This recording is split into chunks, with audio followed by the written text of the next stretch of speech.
युडाईची जी side आहे ती search करून घेणार आहे. इथे युडाईस प्लस ही जी साईड आहे पहिली, यावर आपण क्लिक करून घेणार आहोत. यावर बरेच व्हिडिओ मित्रांनो आपण बघितलेले आहे, आपल्याला सर्व माहिती आहे. तर बघा, log in for all module यावर मी क्लिक करून घेतो. यावर क्लिक केल्यानंतर इथे आपण स्टेट जे आहे ते सिलेक्ट करून घेणार आहोत, महाराष्ट्र, आणि त्यानंतर गो करणार आहोत. त्यानंतर बघा, आपल्यासमोर अशा पद्धतीचा इंटरफेस येणार आहे. इथे मित्रांनो आपल्याला जे कॉमन लॉगिन आहे इथून सुद्धा लॉगिन करता येणार आहे, किंवा मग आपल्याला सेपरेट लॉगिन करता येणार आहे. तर बघा, प्रोफाइल अँड फॅसिलिटी हे जे आहे हे आपलं स्कूल पोर्टल. तर आपण यावरच क्लिक करू आता. तर बघा, यावर मी क्लिक करून घेतो. इथे आपल्याला आयडी पासवर्ड टाकून घ्यायचा आहे आणि त्यानंतर इथे आपण लॉगिन करून घेणार आहोत. तर बघा, इथे लॉगिन करण्यासाठी आयडी पासवर्ड टाकून कॅप्चा टाकलेला आहे. आता खाली लॉगिनचं जे बटन आहे त्यावर मी सिम्पली क्लिक करणार आहे. त्यावर क्लिक केल्यानंतर युडाईस प्लस मित्रांनो हे जे स्कूल पोर्टल आहे आपल्यासमोर अशा पद्धतीने ओपन झालेलं आहे आणि इथे आपल्याला या अशा पद्धतीचा टॅब दिसणार आहे.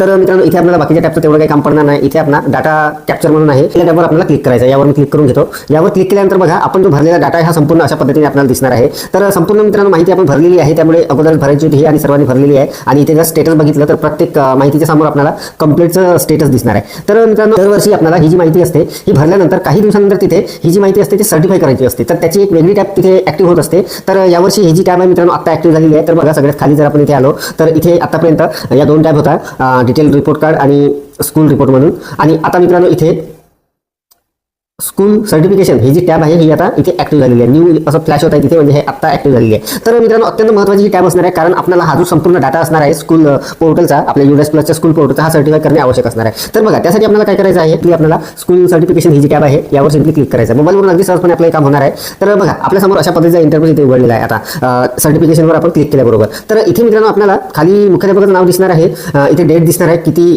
कोणत्या तारखेला किती वाजता आपण तो डाटा सर्टिफाय करत आहोत. आणि इथे एक चेकबॉक्स असणार आहे, इथे एक तर हा चेकबॉक्स आहे मित्रांनो, तो आपल्याला टिक करून घ्यायचा आहे. टिक केल्यानंतर ते सिलेक्ट होणार आहे आणि त्यानंतर बघा, आता आपल्याला हा जो डाटा आहे हा सर्टिफाय करायचा आहे. तर त्या अगोदर मित्रांनो इथे आपल्याला एक रिमार्क लिहून घ्यायचा आहे. रिमार्क जवळपास 20 शब्दामध्ये असला पाहिजे. इथे बघा, मी एक रिमार्क लिहून घेतो ऑल.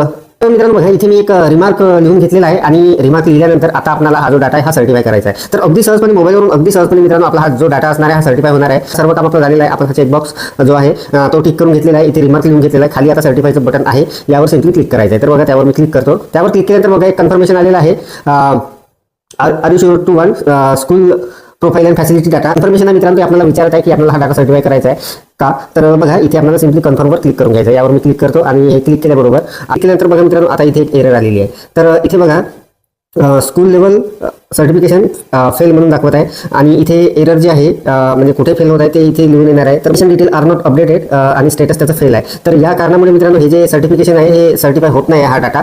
तर मित्रांनो बघा, आपल्या शाळेवर कदाचित हा जर होत असेल तर बघा, नाहीतर ही जी आता इथे एरर आलेली आहे मित्रांनो, ही एरर आपल्याला आपल्या लॉगिनवरून काढता येणार नाही आहे. ही आपल्याला लेवलवरून किंवा जिल्हा लेवलवरून आपल्याला ते काढावी लागणार आहे. तर मित्रांनो, आपल्याला आपलं जर सगळं अपडेट असेल तर आपलं जे सर्टिफिकेशन आहे अगदी सहजपणे होणार आहे. तिथे कन्फर्म केल्याबरोबर आपलं सर्टिफाय झालं म्हणून तिथे लिहून येणार आहे आणि इथे डाटा सर्टिफाय म्हणून लिहून येणार आहे. तर अत्यंत महत्त्वाची अपडेट, महत्त्वाची माहिती आपण मित्रांनो इथे जाणून घेतली. आता माझ्या शाळेचा थोडा प्रॉब्लेम आहे, त्यामुळे हे होत नाही आहे. तर आपल्याकडे काही स्थिती आहे ती कमेंट सेक्शनमध्ये सांगा. आणि व्हिडिओ जर आवडलेला असेल तर व्हिडिओला लाईक करा, शेअर करा आणि नवीन असाल तर चॅनलला सबस्क्राईब करायला विसरू नका. असं नवीन माहिती